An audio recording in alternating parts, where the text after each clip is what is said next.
Salut tout le monde! Donc, ma deuxième vidéo où je vais vous parler du nouveau vol de SpaceX qui va avoir lieu demain matin. Donc, c'est un vol très spécial parce que c'est un des vols qui va permettre à SpaceX de bientôt envoyer des astronautes pour les États-Unis dans l'espace. Donc, plus avoir besoin de se fier aux Russes pour envoyer avec les fusées Soyuz. Et là, ce serait SpaceX dans les fusées Falcon 9 qui pourrait envoyer des astronautes dans l'espace à la Station spatiale internationale. C'est un test qui consiste à envoyer la fusée avec la capsule toute, mais pas d'astronaute à l'intérieur.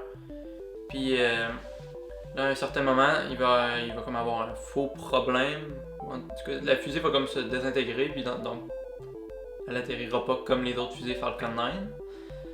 Mais ça va être un moyen de tester si tous les moyens d'avortement de l'émission fonctionnent. Puis ils vont pouvoir savoir tout ce qu'ils ont besoin de savoir. Puis la NASA va pouvoir juger s'ils trouvent ça sécuritaire d'envoyer des astronautes à bord de ce vaisseau-là. Puis donc ça va faire partie comme du programme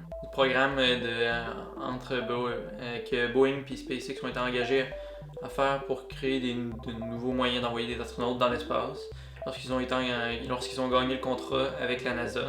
Donc là, Boeing et SpaceX sont pas associés, mais les deux ont gagné le contrat parce que la NASA voulait être sûre d'avoir deux options au cas où il y aurait quelque chose qui irait pas bien avec un des deux.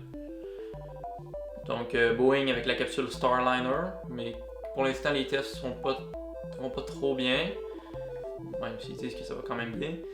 Puis SpaceX avec la capsule Dragon. Là, les deux sont en retard sur leurs horaires, mais en tout cas, ça va s'en venir bien, puis en devoir de ce que ça va s'en venir. Donc maintenant, je vais parler plus en détail de la mission elle-même.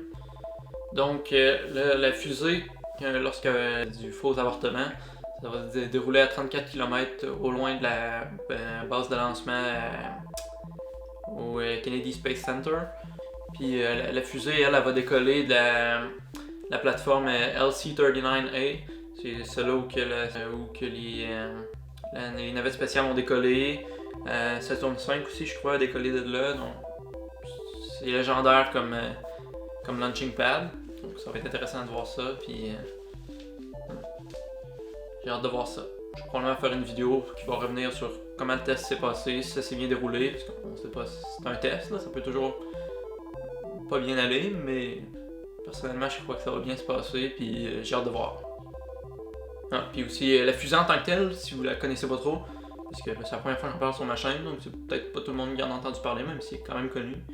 Donc la fusée Falcon 9, son nom vient du fait qu'elle a 9 moteurs, des moteurs des Merlin Engines, mais donc c'est une fusée très puissante, 9 moteurs, mais c'est pas vraiment ça, c'est pas vraiment pour ça.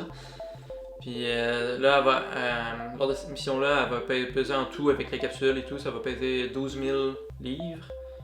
Donc si vous voulez l'écouter, demain, il va y avoir un live stream sur la chaîne YouTube de SpaceX et probablement aussi sur la chaîne YouTube de la NASA. Donc ça va commencer probablement aux alentours de 7h, le live stream, je suis pas sûr à 100%. Puis en tout cas, moi personnellement, je vais le regarder si je suis le réveillé, c'est pas sûr à 100%. Donc j'espère que vous avez apprécié la vidéo, puis bon, vous l'avez sûrement écouté jusqu'à la fin si vous êtes rendu là. Je vous remercie d'avoir écouté jusqu'à la fin. Donc, aimez la vidéo, laissez un commentaire, puis merci! Salut!